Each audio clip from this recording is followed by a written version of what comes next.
시청자 여러분, 안녕하세요.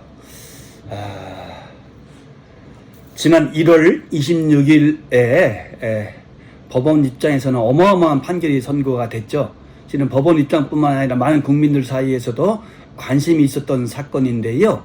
바로 양승태 전 대법원장과 두 분의 대법관, 전직 대법관에 대한 형사재판이었죠. 판결이 선고가 됐습니다. 그런데 결론적으로 말씀드리면 세 분 모두 무죄 선고가 나왔어요. 1심인데. 근데 실은 그것과 관련해서 제가 지난해에 동영상을 한번 올렸었죠. 그때 양승태 전직 대법원장에 대해서는 검찰이 유죄를 선고해달라고 하면서 7년의 징역형을 구형한 적이 있었어요. 그때 제가 동영상으로서 7년 구형이 갖는 법적인 의미, 재판에서의 어떤 기능을 할 것인가, 이런 부분을 중심으로 동영상을 올렸었잖아요. 근데 그에 대해서 많은 사람들이 많은 댓글을 담아주시면서 관심을 표명해 주셨고, 저도 그때 판결이 어떻게 선고될지 굉장히 궁금하다. 그래서 판결이 선고된다면 그 부분 다시 동영상으로 찾아뵙겠다 약속을 드렸지 않겠습니까?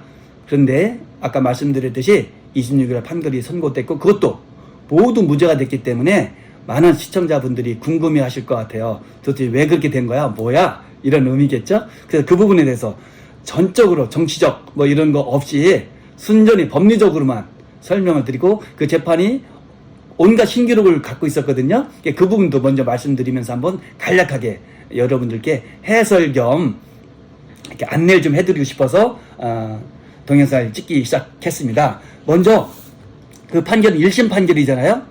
1심 판결이 아무리 길어도 1년, 2년 뭐 이렇게 되잖아요. 짧게는 6개월 만에 끝나는 것도 많이 있고요. 그런데 이 사건은 얼마나 걸렸는지 아세요?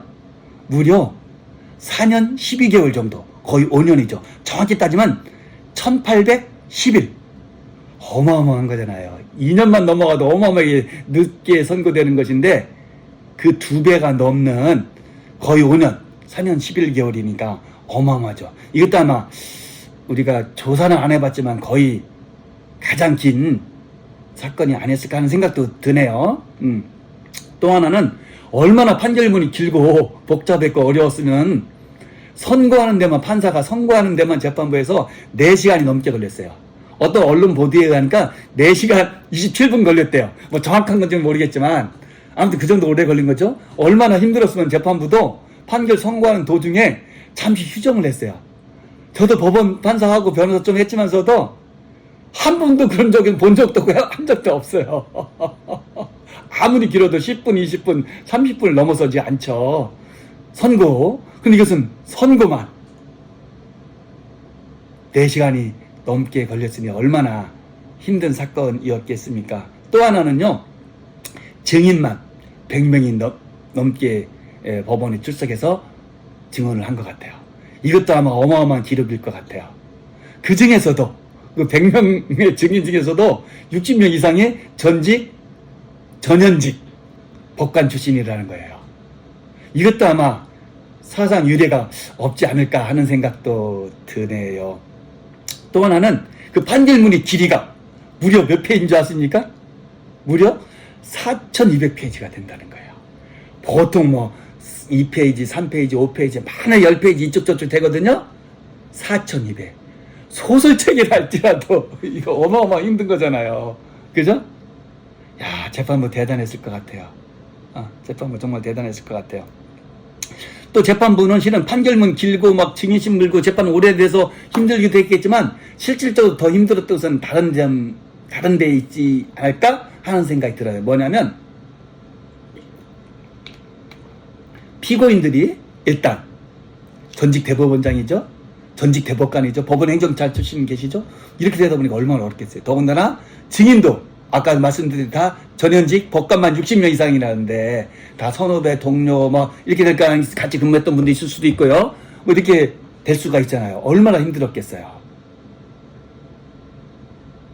그걸 다 견뎌냈다는 점에서 실은 어떤 판결 결과의 당부, 옳고 그름을 떠나서 그 자체만으로도 일단 재판부한테 수고하셨다, 이 말은 꼭 전해야 될 것 같아요.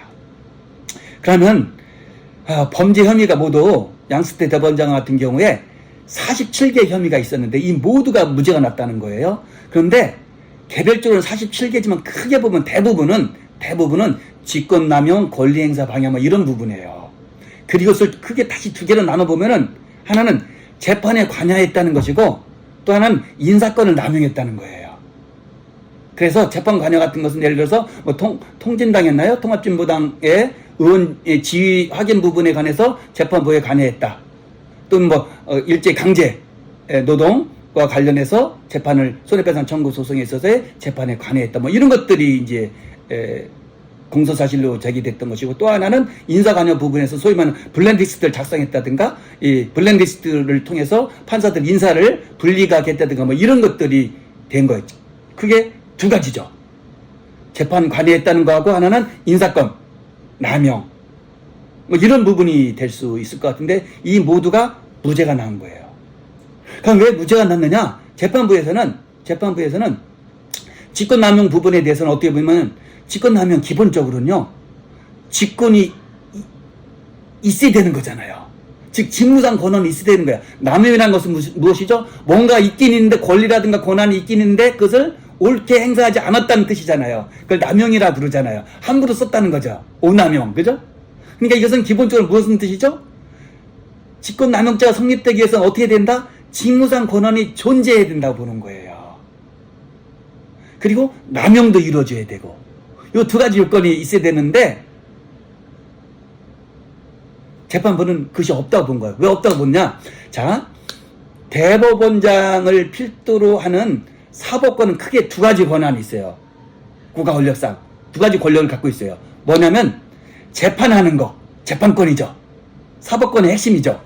사법권의 핵심이죠. 재판권을 갖고 있고 또 하나는 사법행정권이라는 것이 있는 거예요.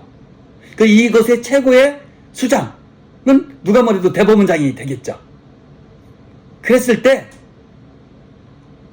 재판에 관여하는 부분은 재판권인데 재판권에 관여하는 건데 재판권은 사법부의 수장인 대법원장이 재판권 자체를 갖고 있지 않다고 본 거예요. 즉 대법원장은 사법행정권의 수장으로서 사법행정권은 갖고 있지만 당의 특정 사건에 대한 재판권은 갖고 있지 않습니까? 자기가 대법원장으로서 전원합의체 판결 같은 데 관여한다는 건 이제 재판권을 관여하겠죠.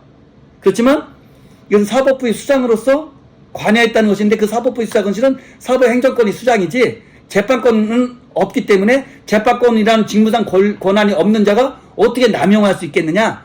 이렇게 논리를 구성이 된 것 같아요. 그러니까 직무상 권한이 있음을 전제로 하는 재판 관여는 재판권 남용 이 사건에서는 있을 수가 없다. 왜? 직무상 권한이 없으니까. 왜? 사법행정권자로서 수반이라 할지라도 재판권은 안 갖고 있으니까. 이렇게 본 것 같아요. 그래서 무죄가 나온 것 같아요. 물론 이제 증거가 없다 이런 부분도 있겠죠. 주된 것이 그렇다는 취지입니다. 또 하나는 아까 이제 인사 관여했다는 부분이 있잖아요.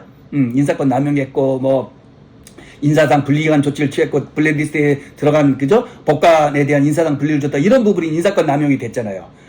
그런데 아까도 말씀드렸듯이 대법원장은 무엇을 갖고 있죠? 사법행정권을 갖고 있고 인사권이야말로 실은 사법행정권이 중요한 부분이겠죠. 인사권, 예산권 이런 것들이 있을 테니까 행정권에서는 그렇겠죠. 그러니까 이 1심 법원에서도 대법원장이 사법행정권의 수장으로서 인사권을 갖고 있다는 부분에 대해서 인정을 했어요. 다만 그게 발령한다든가 관리한다는 것이 남용까지는 아니다. 부적절할 수는 있지만 그것이 인사권을 남용한 것까지는 볼 수 없고 남용에 공모를 했다든가 그런 것을 인정할 증거가 부족하다 이렇게 본 거예요. 주된 것은 법리적인 거하고 증거가 없다는 부분으로 본 것 같아요. 그래서 재판 관여 부분에 대해서는 어떻게 된다?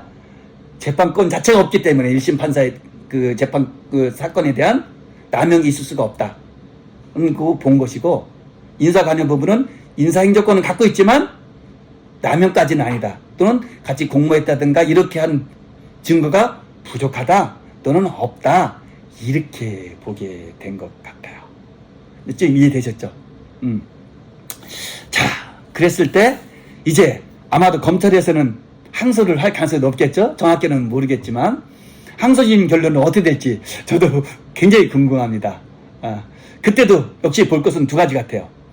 직무상 권한이 있고 없고의 문제, 즉 직무상의 권한을 좀 넓게 볼 것이냐, 좁고 한정적으로 엄격하게 볼 것인가의 싸움이에요. 직무상 권한을 넓게 본다면 비록 재판권 자체는 직접적인 재판권은 대법원장이 없지만 넓은 의미의 재판권을 갖고 있을 수 있기 때문에 직권남용죄에 성립된다라고 볼 수도 있고, 1심처럼 재판권과 사법행정권은 전혀 별개의 권력이니까 대법원장이 할지라도 재판권은 없다, 엄격히 본다면, 그렇다면 재판권이 있음을 전제로 하는, 재판상 권한이 있음을 전제로 하는 직권남용죄는 성립될 수가 없다, 이렇게 볼 수가 있을 것이고, 또 하나는 인사남용 부분에선 남용의 부분을 어떻게 볼 것이냐에 따라 또 결론이 달라질 것이기 때문에 항소심에서도 과연 어떤 결론이 날지 저도 궁금하고 여러분들도 아마 궁금하실 것 같아요. 항소심 결론 나는 대로 또 그 주제를 갖고 여러분들 찾아뵙도록 하겠습니다. 고맙습니다.